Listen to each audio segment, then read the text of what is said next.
Olá, graça e paz em nome de Jesus. Hoje é nosso 87º dia de leitura do projeto Conheça a Sua Bíblia. Então Elias, o tesbita, dos moradores de Gileade, disse a Acabe: Tão certo como vive o Senhor, Deus de Israel, a quem eu sirvo, não haverá orvalho nem chuva nos próximos anos, a não ser quando eu disser. Então a palavra do Senhor veio a Elias, dizendo: Saia daqui, vá para o leste e esconda-se junto ao ribeiro de Querite, nas imediações do Jordão. Você beberá a água do ribeiro, e eu ordenarei aos corvos que sustentem você naquele lugar. Elias foi e fez segundo a palavra do Senhor.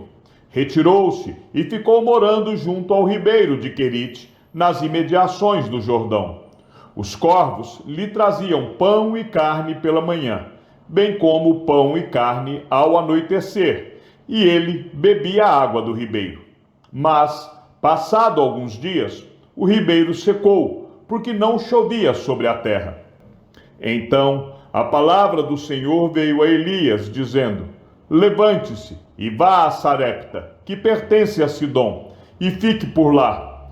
Ali ordenei a uma viúva que dê comida para você. Então ele se levantou e foi a Sarepta. Chegando ao portão da cidade, encontrou uma viúva que estava apanhando lenha. Ele a chamou e lhe disse: Por favor, traga-me um pouco de água numa vasilha para que eu possa beber. Quando ela já estava indo buscar a água, Elias a chamou e lhe disse: Traga-me também um bocado de pão, por favor. Porém ela respondeu: Tão certo como vive o Senhor, seu Deus, não tenho nenhum pão assado. Tenho apenas um punhado de farinha numa panela e um pouco de azeite num jarro. E como você pode ver, apanhei 2 pedaços de lenha e vou preparar esse resto de comida para mim e para o meu filho. Vamos comer e depois morreremos de fome. Elias disse a ela: Não tenha medo.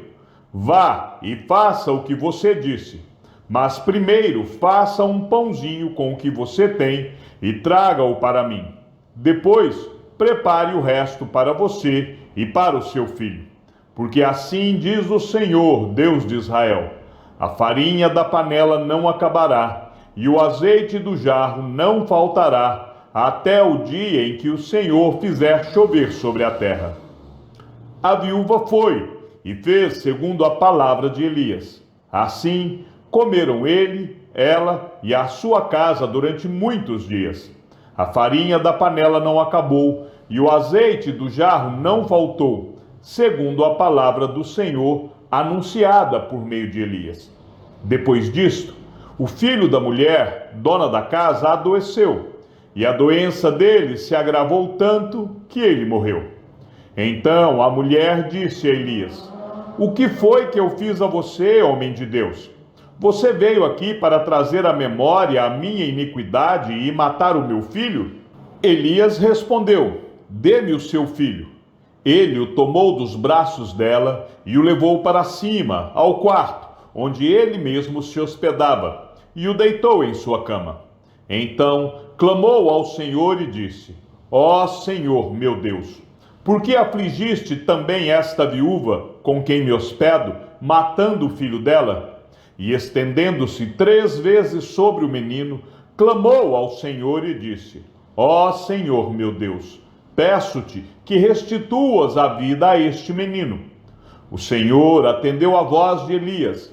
A vida foi restituída ao menino e ele viveu.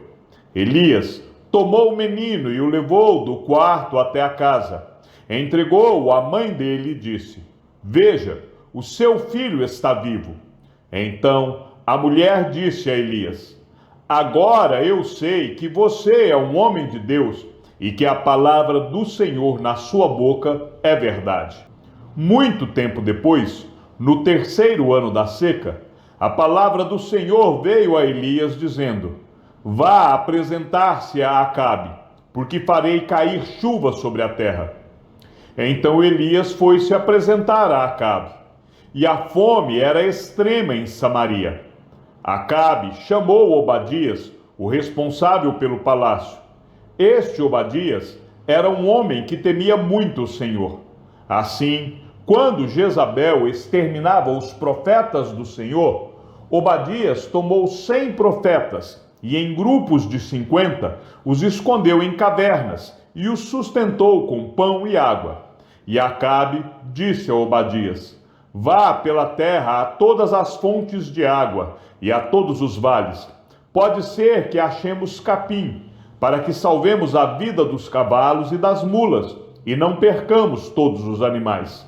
Repartiram entre si a terra que iam percorrer. Acabe foi sozinho por um caminho, e Obadias foi sozinho por outro. Quando Obadias já estava a caminho, eis que Elias se encontrou com ele. Obadias, reconhecendo-o, prostrou-se com o rosto em terra e disse: é você mesmo? É o meu senhor Elias? Ele respondeu: sim, sou eu. Vá e diga ao seu senhor: eis que Elias está aqui. Mas Obadias disse: em que pequei, para que você queira entregar a este seu servo nas mãos de Acabe e ele me mate? Tão certo como vive o Senhor, seu Deus, não houve nação nem reino onde o meu senhor, o rei, não mandasse homens à sua procura. E quando diziam: ele não está aqui, fazia aquele reino ou aquela nação jurar que não o haviam encontrado. E agora você quer que eu vá dizer ao meu senhor, o rei, que Elias está aqui? Pode ser que, tão logo eu me afaste de você, o Espírito do Senhor Deus o leve não sei para onde. E se eu der a notícia a Acabe e ele não o encontrar, ele matará a mim, este seu servo, que temo o Senhor desde a minha mocidade. Por acaso não contaram ao meu senhor o que fiz, quando Jezabel matava os profetas do Senhor? Como escondi 100 dos profetas do Senhor em cavernas, de 50 em 50, e os sustentei com pão e água? E agora você quer que eu vá e diga ao meu senhor que Elias está aqui? Ele vai me matar. Elias respondeu: tão certo como vive o Senhor dos exércitos, a quem eu sirvo, hoje mesmo me apresentarei a ele. Então Obadias foi se encontrar com Acabe e lhe deu a notícia. E Acabe foi se encontrar com Elias. Quando Acabe viu Elias, disse: então é você o perturbador de Israel? Elias respondeu: eu não tenho perturbado Israel. Quem tem perturbado Israel é você e a casa de seu pai, porque vocês abandonaram os mandamentos do Senhor e seguiram os Baalins. Agora ordene que todo Israel venha se encontrar comigo no Monte Carmelo. Convoque também os 450 profetas de Baal e os 400 profetas da deusa Aserá, que são sustentados por Jezabel. Então Acabe enviou mensageiros a todos os filhos de Israel e ajuntou os profetas no Monte Carmelo. Depois, Elias se aproximou de todo o povo e disse: até quando vocês ficarão pulando de um lado para o outro? Se o Senhor é Deus, sigam-no. Se é Baal, sigam-no. Porém, o povo não disse uma só palavra. Então Elias disse ao povo: eu sou o único que restou dos profetas do Senhor, e os profetas de Baal são 450 homens. Tragam agora 2 novilhos, eles que escolham para si um dos novilhos, e cortando-o em pedaços, o ponham sobre a lenha, porém não ponham fogo. Eu prepararei o outro novilho, e o porei sobre a lenha, mas não porei fogo. Então eles invocarão o nome de seu Deus, e eu invocarei o nome do Senhor. E há de ser que o Deus que responder com fogo, esse que é Deus. E todo o povo respondeu: é uma boa proposta. Elias disse aos profetas de Baal: escolham um dos novilhos e preparem-no primeiro, porque vocês são muitos. Depois, invoquem o nome do Deus de vocês, mas não ponham fogo na lenha. Pegaram o novilho que lhes foi trazido, prepararam-no e invocaram o nome de Baal, desde a manhã até o meio-dia, dizendo: Ó Baal, responde-nos. Porém não se ouviu nenhuma voz, e não houve quem respondesse. E ficaram pulando ao redor do altar que tinham feito. Ao meio-dia, Elias começou a zombar deles, dizendo: Gritem mais alto, porque ele é Deus. Pode ser que esteja meditando, atendendo a necessidades ou viajando. Talvez esteja dormindo e necessite que o acordem. E eles clamavam em altas vozes e se cortavam com facas e com lanças, segundo o seu costume, até ficarem cobertos de sangue. Passado o meio-dia, eles profetizaram até a hora do sacrifício da tarde. Porém, não houve voz, nem resposta, nem atenção alguma. Então Elias disse a todo o povo: Aproximem-se de mim. E todo o povo se aproximou dele. Elias restaurou o altar do Senhor que estava em ruínas. Pegou 12 pedras, segundo o número das tribos dos filhos de Jacó, a quem tinha vindo a palavra do Senhor, dizendo: O seu nome será Israel. Com aquelas pedras, edificou o altar em nome do Senhor. Ao redor dele, fez uma vala capaz de conter 2 medidas de sementes. E então armou a lenha, cortou o novilho em pedaços e os pôs sobre a lenha.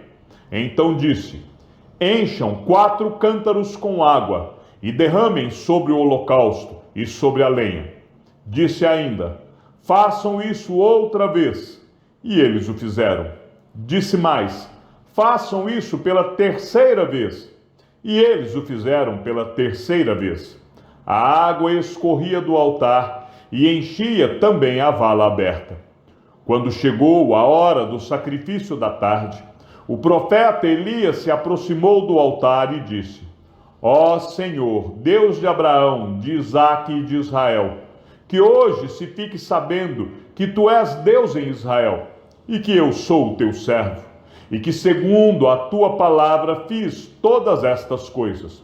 Responde-me, Senhor, responde-me, para que este povo saiba que tu, Senhor, és Deus, e que fizeste o coração deles voltar para ti. Então caiu fogo do céu e consumiu o holocausto, a lenha, as pedras e a terra, e ainda lambeu a água que estava na vala. Quando o povo viu isso, todos se prostraram com o rosto em terra e disseram: O Senhor é Deus, só o Senhor é Deus. Então Elias disse: Prendam os profetas de Baal, que nenhum deles escape. Eles os prenderam, e Elias os fez descer até o ribeiro de Quizom, e ali os matou. Então Elias disse a Acabe: Suba, vá comer e beber, porque já se ouve o barulho de abundante chuva. Acabe subiu para comer e beber, mas Elias subiu até o alto do Carmelo. Ali, encurvado para a terra, pôs o rosto entre os joelhos e disse ao seu servo: Vá e olhe para o lado do mar. Ele foi, olhou e disse: Não vi nada. Então Elias disse: Volte. E assim por 7 vezes. Na 7ª vez, o servo disse: Eis que se levanta do mar uma nuvem pequena, como a palma da mão de um homem. Então Elias disse: Suba e diga a Acabe: Apronte o seu carro e desça, para que a chuva não o detenha. Em pouco tempo o céu escureceu, com nuvens e vento, e caiu grande chuva. Acabe subiu ao carro e foi para Jezreel. A mão do Senhor veio sobre Elias, que cingiu os lombos e correu na frente de Acabe até a entrada de Jezreel. Acabe contou a Jezabel tudo o que Elias havia feito e como havia matado todos os profetas à espada. Então Jezabel mandou um mensageiro a Elias para dizer-lhe: Que os deuses me castiguem, se amanhã, a estas horas, eu não tiver feito com a sua vida o mesmo que você fez com a vida de cada um deles. Elias ficou com medo, levantou-se e, para salvar a vida, se foi e chegou a Berseba, que pertence a Judá, e ali ele deixou o seu servo. Ele mesmo, porém, foi para o deserto, caminhando um dia inteiro. Por fim, sentou-se debaixo de um zimbro, sentiu vontade de morrer e orou: Basta, Senhor, tira minha vida, porque eu não sou melhor do que os meus pais. Deitou-se e dormiu debaixo de um zimbro. E eis que um anjo tocou nele e lhe disse: Levante-se e coma. Elias olhou e viu, perto da sua cabeça, um pão assado sobre pedras em brasa e um jarro de água. Comeu, bebeu e tornou a dormir. O anjo do Senhor voltou, tocou nele e lhe disse: Levante-se e coma, porque a viagem será longa. Então Elias se levantou, comeu e bebeu, e com a força daquela comida, caminhou 40 dias e 40 noites até Horebe, o monte de Deus. Ali entrou numa caverna, onde passou a noite. E eis que a palavra do Senhor veio a ele e lhe disse: O que você está fazendo aqui, Elias? Ele respondeu: Tenho sido muito zeloso pelo Senhor, Deus dos exércitos, porque os filhos de Israel deixaram a tua aliança, derrubaram os teus altares e mataram os teus profetas à espada. Só fiquei eu, e eles estão querendo tirar minha vida. Então foi-lhe dito: Saia daí e fique diante do Senhor no monte. Eis que o Senhor estava passando, e um grande e forte vento fendia os montes e quebrava as rochas diante do Senhor. Mas o Senhor não estava no vento. Depois do vento, houve um terremoto, mas o Senhor não estava no terremoto. Depois do terremoto veio um fogo, mas o Senhor não estava no fogo. E depois do fogo veio o som de um suave sussurro. Quando Elias ouviu isso, cobriu o rosto com um manto e, saindo, pôs-se à entrada da caverna. Eis que veio uma voz e lhe disse: O que você está fazendo aqui, Elias? Ele respondeu: Tenho sido muito zeloso pelo Senhor, Deus dos exércitos, porque os filhos de Israel deixaram a tua aliança, derrubaram os teus altares e mataram os teus profetas à espada. Só fiquei eu, e eles estão querendo tirar minha vida. Então o Senhor disse a Elias: Vá, volte ao seu caminho para o deserto de Damasco. Chegando lá, unja Azael como rei da Síria. Unja também Jeú, filho de Ninzi, como rei de Israel, e Eliseu, filho de Safate, de Abel-Meolá, como profeta em seu lugar. Quem escapar à espada de Azael, Jeú matará. Quem escapar à espada de Jeú, Eliseu matará. Também conservei em Israel 7.000, todos os joelhos que não se dobraram a Baal, e toda a boca que não o beijou. Elias saiu dali e encontrou Eliseu, filho de Safate, que estava lavrando com 12 juntas de bois adiante dele. Ele estava com a 12ª junta. Elias passou por ele e lançou o seu manto sobre ele. Então Eliseu deixou os bois, correu atrás de Elias e disse: Deixe-me beijar o meu pai e a minha mãe, e então eu o seguirei. Elias respondeu: Vá e volte, pois você já sabe o que fiz com você. Eliseu voltou para trás, pegou a junta de bois e os sacrificou. E com os equipamentos dos bois, cozinhou a carne e a deu ao povo, e eles comeram. Então se levantou, seguiu Elias e o servia. Chegamos ao fim da leitura do 87º dia. Que o Senhor seja com o teu espírito, e que a graça seja com todos os que amam sinceramente a nosso Senhor Jesus Cristo. E ao Deus único e sábio seja dada toda a glória, e que a sua vida seja sempre para mais em Cristo Jesus. Um forte abraço e até amanhã, se assim o Senhor nos permitir.